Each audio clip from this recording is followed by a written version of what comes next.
En fait, il faut bien distinguer le féminisme de la femme et de la féminité. Hein. Le féminisme, c'est un mouvement politique qui, un peu sur le modèle du marxisme, qui prétend que l'histoire, c'est la lutte des classes. Là, il prétend que l'histoire, c'est la lutte des sexes. Et qu'en fait, le but de l'histoire, c'est de libérer les femmes de l'oppression qu'elles subissent de la part des hommes.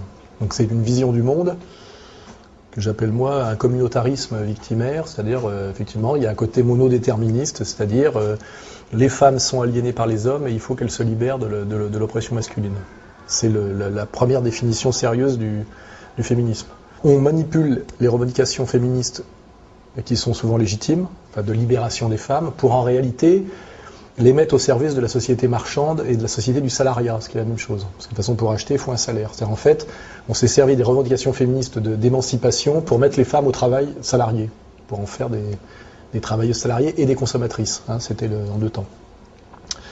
Et d'ailleurs, ça a commencé aux États-Unis avec ça s'appelle la théorie de la nouvelle femme, qui consiste à sortir la femme du foyer, qui est un rôle non marchand, hein, sans pouvoir d'achat direct, et de la culpabiliser et en même temps de lui faire prendre conscience ou de forcer sa conscience pour qu'elle pense qu'être femme au foyer, mère de famille, épouse, c'est une aliénation, une souffrance, une humiliation, et finalement de la faire passer de la sphère d'influence de son mari à la sphère d'influence du patron, ce qui est assez ambigu, puisque finalement on se rend compte à l'arrivée que finalement la femme se retrouve grâce au combat féministe avec une double aliénation qui est de subir à la fois le mari et le patron, hein, c'est-à-dire ce qu'on appelle la double journée, c'est-à-dire d'être à la fois mère et mère au foyer et en même temps travailleuse salariée, et que ça a souvent, surtout dans les classes populaires, aggravé sa situation au quotidien et que ça l'a améliorée.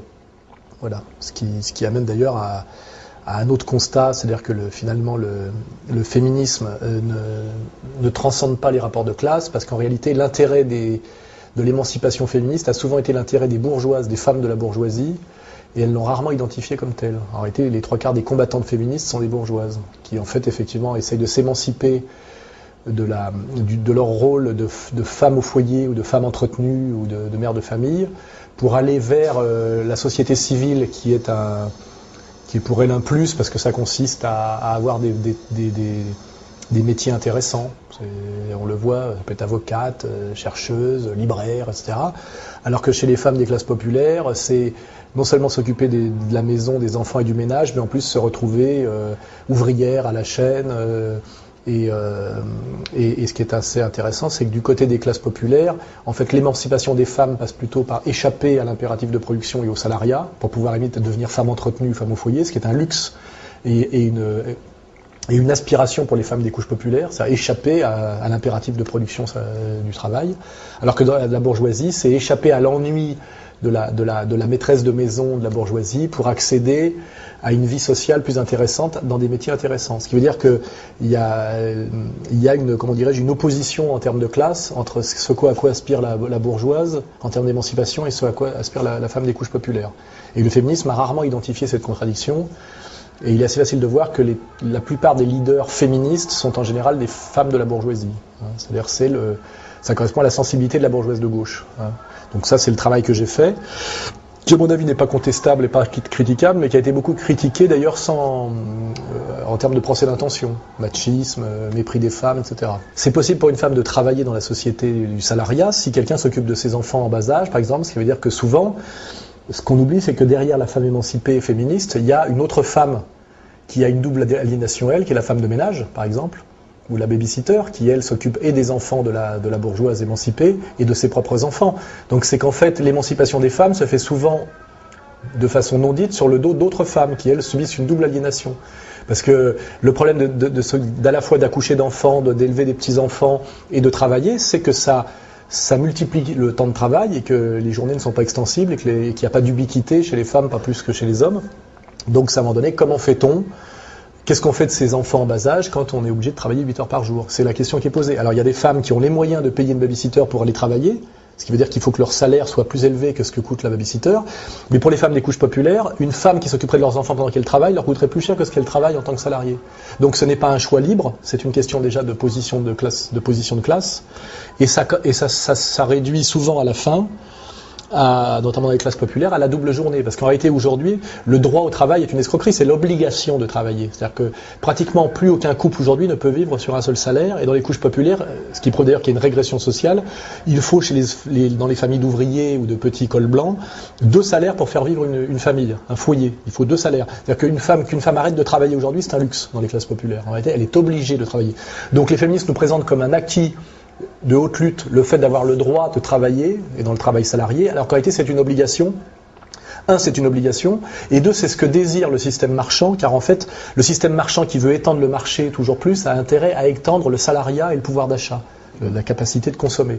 Donc en réalité, ce que les féministes présentent comme un acquis de haute lutte était la volonté profonde de la société marchande de mettre les femmes sur le marché du travail et sur le marché de la consommation. C'est pour ça d'ailleurs que les féministes, qui ont toujours été très peu nombreuses, ont toujours été très très flattées par les médias et le pouvoir, contrairement aux vraies luttes sociales, je dirais, unisexes, parce qu'en fait, elles faisaient à leur insu le jeu de la société marchande et de la société de consommation. Et c'est pour ça que je dis les féministes, en dernière instance, quand on a du recul, apparaissent finalement comme étant les idiotes utiles de la société marchande et de la société de consommation et de la société du salariat généralisé. Partout où le féminisme monte, en général, c'est partout où la lutte des classes, la conscience de la lutte des classes et le combat de classe régressent.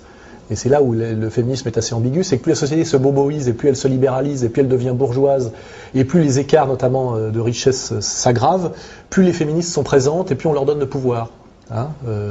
C'est un constat systématique. Donc, je crois que malheureusement, les féministes jouent un rôle d'idiote utile et parfois même de collabo dans cette histoire-là. J'ai un grand respect pour des tas de femmes qui d'ailleurs qui ne sont jamais féministes. Même Marguerite Yourcenar se moquait des féministes parce qu'elle voit très bien le piège. Les femmes d'une intelligence supérieure et qui ont conscience de leur être et qui veulent être, qui se battent pour leur liberté, ont toujours pointé du doigt le mensonge, la naïveté, la bêtise du combat féministe strict. Et même certaines héroïnes féministes comme Madame Halimi a écrit un bouquin sur le tard, là, où elle avoue en gros qu'elle a fait tout ça pour faire chier son père et que c'est finalement une histoire oedipienne et bourgeoise. Et souvent le féminisme se réduit à un règlement de compte oedipien et bourgeois, et l'exemple le plus flagrant étant Simone de Beauvoir. Simone de Beauvoir, c'est la preuve que le féminisme, c'est de la merde, intégralement. Sa relation à sa famille, sa relation à Sartre, sa relation à la gauche, sa relation aux hommes, c'est d'une naïveté qui n'a d'égal que finalement c'est mesquin, méchant et malhonnête. Et j'aimerais bien que les gens qui s'intéressent à la question aient l'honnêteté de faire une étude a posteriori de qu'est-ce que représente Simone de Beauvoir, sur le plan d'ailleurs de la production philosophique. Sur le plan de l'engagement politique, sur le plan de l'ambiguïté mondaine, c'est pas reluisant. Je préfère encore penser à Louise Michel.